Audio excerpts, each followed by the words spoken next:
Салам достор, бүгүн биз сабакта сингармонизм, башкача айтканда үндөшүү мыйзамы тууралуу сөз кылабыз.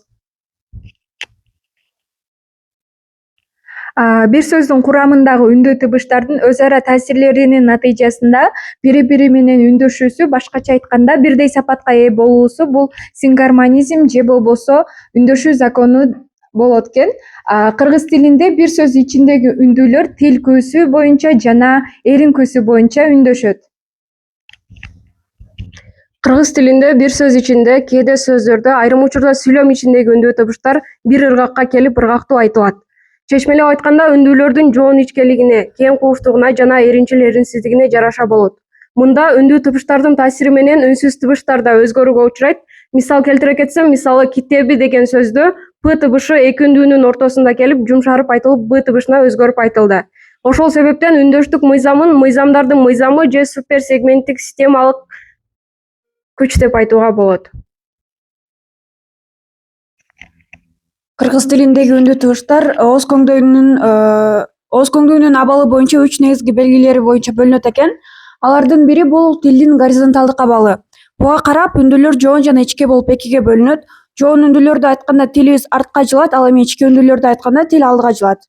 Экинчи белги бул жаактын ачылышы. Жаактын ачылышына жараша үндүүлөр дагы экиге бөлүнөт, кең жана кууш болуп. Кең үндүүлөрдү айтканда жаагыбыз чоңураак ачылат, ал эми кууш үндүүлөрдү айтканда оозубуз бир аз азыраак ачылат экен. Эринин катышы бул жерде башкача айтканда эринибиздин тегеректелиши деп да айтып койсок болот экен. Буга карата дагы үндүүлөр экиге бөлүнөт. Эринчил жана эринсиз болуп. Эринчил үндүүлөрдү айтканда мисалы үчүн о, ö дегенде оозубуз тегеректелип чормоюп алдыга бир аз чыгат. Ал эми эринсиз үндүүлөрдү айтканда а, ы дегенде эринибиз өзүнүн абалында гана калат экен. Биздин негизги темабыз болгон кең кууш үндүүлөр. Кең үндүүлөр жаактын кең ачылышы менен жасалган үндүүлөр кең үндүүлөр деп аталат. Аларга а, о, э, ö. Ага мисал болсо ата, эне, жол, көл. Кууш үндүүлөр жаактын кең ачылышы менен бирок тилдин өйдө көтөрүлүшү аркылуу жасалган үндүүлөр. Алар ы, и, у, ү жана созулма у, ү. Буларга мисал катары кыз, тил, суу, гүл деген сөздөрдү алсак болот. Акустикалык жактан бул белги үндүүлөрдүн айтылышында ооз көңдөйүнүн абанын көп же аз чыгышынча негизделсе, артикуляциялык жактан үндүүлөрдүн жаак кең ачылып же кууш абалда айтылышына негизделет.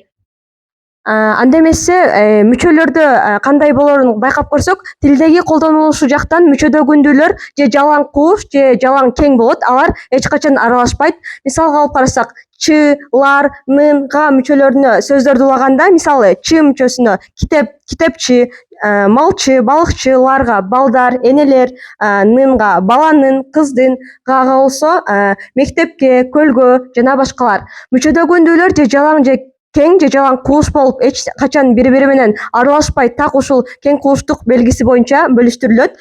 Демек, мындан төмөнкүндөй жыйынтык чыгарсак болот. Үндүүлөрдүн кең кууш болуп эки топко бөлүнүшү бул тил илиминдеги тилчи окумуштуулар тарабынан кабыл алынган бөлүштүрүү эмес, мүчөлөмө типологиясындагы түрк тилдеринин ички түзүлүшү менен шартталган жана тарыхый жактан калыпташкан тилдеги ички бөлүнүшкө жатат. Анда эмесе биргеликте тапшырмаларды карап көрөлү. Аудитория менен иштесек, силерге биз суроолорду беребиз. Анан силер булардын кайсыл кең үндүүлөргө киреби же кууш үндүүлөргө киреби, ошого жооп бересиңер. Аудиторияны тартабыз. Мирайда туруп айтып бересиңби? Мисалы биринчи алма, алмалар, алмага, алмадан. Бул сөз алма сөзүндөгү а тыбышы бул жаакты кең ачылып, бул кең үндүү болуп эсептелет. Рахмат. Анда кийинки сөздү карап көрөлү. Keyingi sözde baldar, baldarga, baldardan bular ken ündüler bolot. Kızlık, kızık, kızıktar, kızıksız, kızılgıp bular kuş ündüler bolot. Анда сиздин жолдордон деген. Жолдор, жолдорго, жолдордон деген бул жерде сөз бул кең үндүүгө кирет. Кийим, кийимдер, кийимим, кийимге, кийимчен булар дагы куш үндүүгө кирип кетет. Анда эмесе биз сингармонизм эмне үчүн керек деген суроого жооп бере кетсек, биринчиден сүйлөөнү жеңилдетет. Эгер сөздөрдө үндүүлөр бири бирине туура келсе, айтуусу оңой болот жана ооз тил көп кыйналбай иштейт. Мисалы балдар деп айтсак, бул жеңил угулат, ал эми балелер десек, бул оор болуп калат. Экинчиден болсо сөздү кооз жана табигый угузат. Үндөшкөн сөздөр кулакка жагымдуу угулат жана тилдин музыкасы сакталат. Ал эми үчүнчүдөн туура жазууга жардам берет. Сингармонизмди билсең, кайсы мүчө туура экенин оңой тандайсың. Мисалы, көл деген сөзгө көптүк түрдөгү лар мүчөсүн алсак, биз көлдөр деп сингармонизм аркылуу бат эле улап кете алабыз. Эгерде сингармонизм жок болгондо анда бизге мүчөнү таап улаш кыйыныраак болуп калмак. Төртүнчүдөн болсо сөздөрдү тез түшүнүүгө жардам берет. Үндөшү бар болгондо сөздөр тартиптүү болот, угуп эле туура формасын биз билип алсак болот. Ал эми бешинчиден тилдин өзгөчөлүгүн сактайт. Сингармонизм кыргыз тилинин негизги мыйзамдарынын бири, ал тилдин табигый түзүлүшүн сактайт. Көңүл бурганыңыздар үчүн чоң рахмат.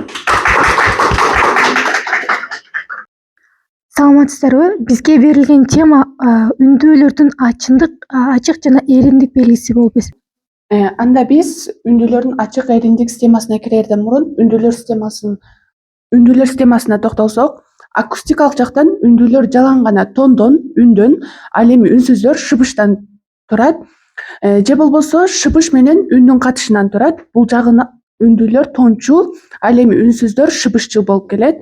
Артикуляциялык жактан үндүү тыбыштар айтылганда өпкөдөн чыгып келе жаткан аба эч кандай тоскоолдукка учурабай эркин чыгат.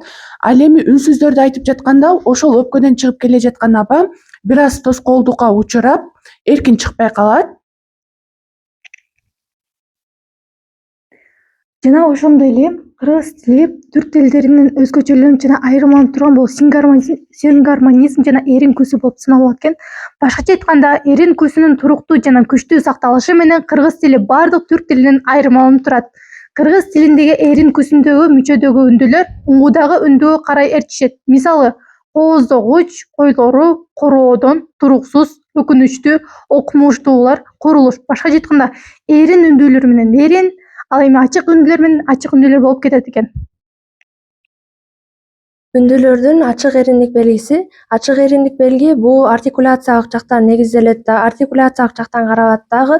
Үндүүлөр айтылганда эрин катышып чормоюнку абалда айтылса, анда ал эрин үндүүлөр деп аталат.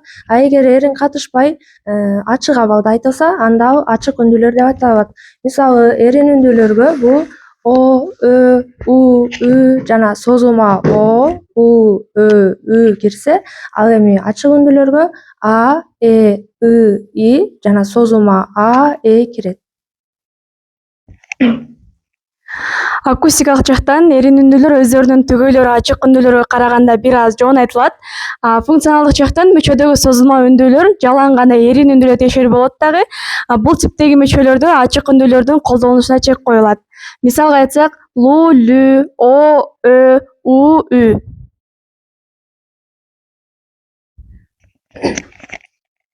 Биз ушул эле нерсеге мисал келтире кетсек, аталуу бала арсар жетим, энелүү бала эрке жетим. Бул жердеги мисалдар аталуу жана энелүү.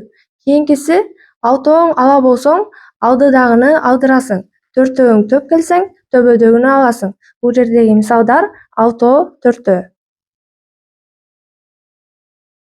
Таңдай күсүнө эрин күсү көз каранды, анткени эрин жоон үндүүлөрдү эрин ичке үндүүлөр ээрчибейт, ал эми эрин ичке үндүүлөрдү эрин жоон ээрчибейт. Башкача айтканда, токтолгон, укмуштуу сөздөр булар эрин жоон үндүүлөргө кирет. Ал эми өтүк, өрдөк, көпүрө, күнүнүк жана ушундай сыяктуу сөздөр эрин ичке үндүүлөргө кирет. Үндөштүктүн түрлөрү экиге бөлүнөт: негизги күү жана кошумча күү. Негизги күү өз ара экиге айрылат. негизги күнүн биринчи касиети жоон ачык күү. Негизги күнүн бул түрүнүн өзөгүн муундагы жоон ачык а, ы, созулма а үндүүлөрү түзөт. Ошондуктан бул күү сөз ичиндеги бардык муундардын жана муун ичиндеги бардык тыбыштардын баштан аяк жоон ачык айтылышын шарттайт. Мисалы, кыргыз, кымыз, жылдыз. Экинчи касиети ички ачык күү. Негизги күнүн бул түрүнүн өзөгүн муундагы ички ачык и жана созулма тыбыштары түзөт.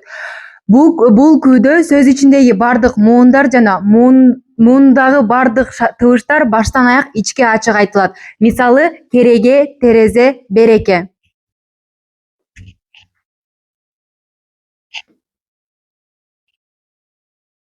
Ал эми кошумча күүгө келсек, кошумча күүнүн жоон эрин күүсүн муундагы жоон эрин о, у үндүүлөрүн түзөт. Бул күүдө сөз ичиндеги бардык муундар жана муун ичиндеги бардык тыбыштар баштан аякка чейин жоон айтылат. Мисалы, комуз, коломто, долоно, укурук, учтук, туурдук, соорун. Ушул жактагы комуз деген сөздү алсак, ко деп жоон башталды дагы, муз деп жоон аяктап атат. Экинчиси ичке эрин күүсү. Ичке эрин күүсүнүн бул түрүнүн өзөгүн муундагы ичке эрин ү, ү үндүүлөрү кирет. Бул күүдө сөз ичиндеги бардык муундар жана муун ичиндеги бардык тыбыштар баштан аякка чейин ичке айтылат. Мисалы, көлөкө, бөлтүрүк, бүлдүркөн, өспүрүм, чүрөк, сүлүк, күйкө жана башкалар.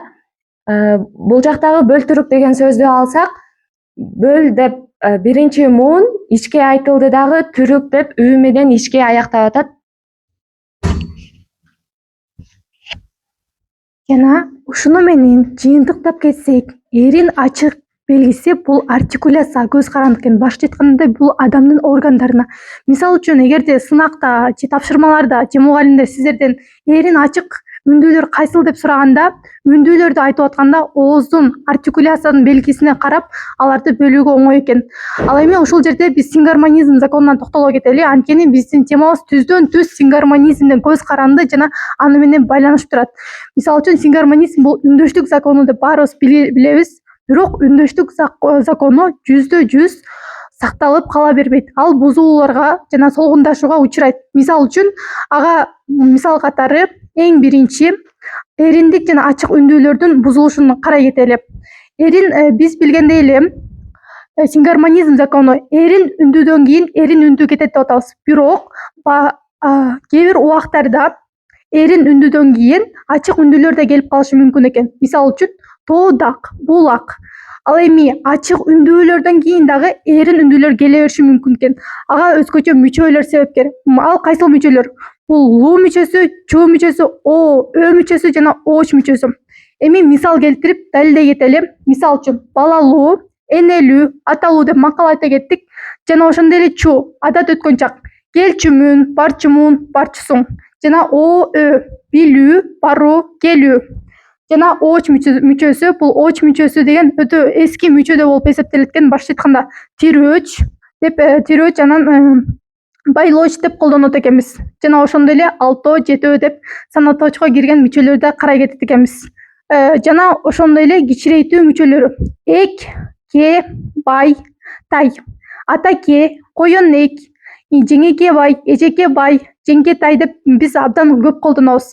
Жана ошондой эле чет мүчөлөр экен. Башкача айтканда, кабыл алган мүчөлөр.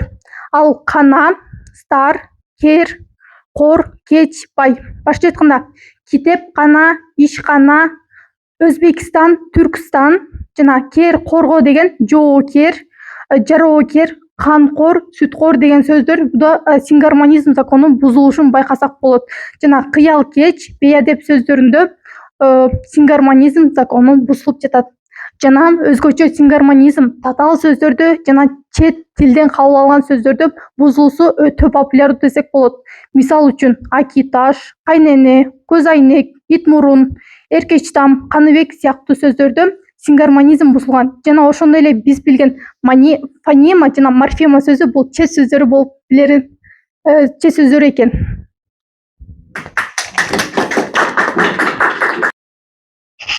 Анда эмесе биздин тайпага берилген тема бул үндүүлөрдүн жоон ичкилик белгиси болуп эсептелинет. Адам баласы негизи эле күнүнө көптөгөн сөздөрдү сөйлөйт экенбиз. Ошол сөздөр бир топ касиеттерге ээ экен. Анда эмесе ошол касиеттердин бири болгон бул үндүүлөрдүн жоон ичкилик белгиси болуп эсептелинет. Бул үндүүлөрдүн жоон ичкилик белгиси деген эмне? Үндүүлөрдүн жоон ичкилик белгиси кыргыз тилиндеги үндүү тыбыштардын айтылыш өзгөчөлүгүнө жараша жоон жана ичке болуп экиге бөлүнөт экен. Бул бөлүүнү үндүүлөр айтылган учурдагы тилдин ооз көңдөйүндө кандайдыр абалда бир турганын билдирет экен. Үндүн жоон ичкилигин аныктоочу белгилердин бири болуп бул тилдин абалы эсептелинет. Тилдин абалы эгер тил артка тартылып айтылса, бул жоон үндүү болуп айтылат. Буга мисал биз бала деген сөздү айтсак, тилибиз артка тартылгандыгы үчүн бул жоон үндүү болуп эсептелинет. Ал эми тил алдыга жылса, бул ичке үндүү болуп эсептелинет. Буга мисал кылып биз эне деген сөздү алалы. Эне дегенде бул тилибиз алдыга жутунат экен. Андан кийинки эле бул үндүн угулушу бул жоон үндүүлөрдүн үнү калыңыраак, күчтүүрөөк угулат. Ал эми ичке үндүүлөр жумшагыраак жана назик угулат экен кулагыбызга. Андан кийинки эле болуп бул сөз ичиндеги шайкештик. Шайкештик дегенде эле бул сөздөгү үндүүлөр көбүнчө бир тартипте, башкача айтканда же жоон же ичке болуп экиге бөлүнөт экен. Бул алардын жоон ичкилик касиетин аныктоого жардам берет. Эми болсо жоон үндүүлөр жана ичке үндүүлөр жөнүндө кыскача эки бөлүп маалымат бере кетсек, жоон үндүүлөр бул тил артка карай тартылып, анын ортоңку же арткы бөлүгү жогору карай көтөрүлгөндө а, о, у, же болбосо ушул эле тыбыштардын созулма варианты жасалат жана булар жоон үндүүлөр деп аталып, буларга бала, ата, жол, суу, кыш сыяктуу сөздөр мисал боло алат. Ал эми ичке үндүүлөр бул кыргыз тилиндеги ичке үндүүлөр бул тилдин алдыңкы катарында айтылган тыбыштар и, ү, э, же болбосо ушул эле тыбыштардын созулма варианты жасалат. Бул ичке үндүүлөр сөздөргө өзгөчө жумшак жана ичке өң берип, сөз ичинде бирдиктүүлүктү же болбосо башкача айтканда сингармонизмди сактайт. Буларга мисал көр, көл, тил же болбосо гүл сыяктуу сөздөр мисал боло алат. Үндүлөр эмнеге карай жоон жана ичке болуп бөлүнөт? Үндүлөр жоон жана ичке болуп бөлүнүшүнүн негизги себеби алардын айтылышында сүйлөө органдарынын айрыкча тилдин абалынын өзгөрүшү менен байланыштуу. Бул бөлүнүш кыргыз тилинин туура жана так айтылышына чоң жардам берет. Ошондой эле сөздөрдү туура түзүүгө жана түшүнүүгө мүмкүнчүлүк берет. Демек үндүлөрдүн мындай бөлүнүшүнүн тилдин маанилүү өзгөчөлүгү болуп саналат. Үндүлөрдүн жоон ичкилик белгиси менен акустиканын байланышы. Үндүлөрдүн жоон ичкилик белгиси менен акустика түздөн түз байланышты. Анткени бул айырмачылык үндүн кандай угулушун жана толкунун мүнөзүнө таасир этет. Жана акустика деген эмне? Акустика бу үндүн пайда болушун, таралышын жана угулушун изилдеген илим. Үндүү тыбыштар да үн толкундары аркылуу чыгарылат. Ошондуктан алардын жоон же ичке болушу акустикалык өзгөчөлүктөр менен түшүндүрүлөт. Эми болсо үндүүлөрдүн жоон ичкилик белгиси менен артикуляциянын байланышын карайлы. Үндүүлөрдүн жоон ичкилик белгиси артикуляция менен да түздөн түз байланышка ээ. Анткени бул айырмачылык сүйлөө учурунда тилдин, эриндин жана жаактын кыймылына жараша пайда болот жана үндүн жоон же ичке болуп айтылышын шарттайт. Артикуляция бул сүйлөө учурунда үндөрдүн пайда болушу үчүн сүйлөө органдарынын тил, эрин, жаак, таңдай белгилүү бир кыймылга келип иштеши болуп эсептелет. Эми жыйынтыктап айта кетсек, байыркы түрк тилдеринде эле үндүүлөрдүн жоон жана ичке болуп бөлүнүшү болгон жана бул көрүнүш тилдин фонетикалык мыйзамдарынын бири катары калыптанган.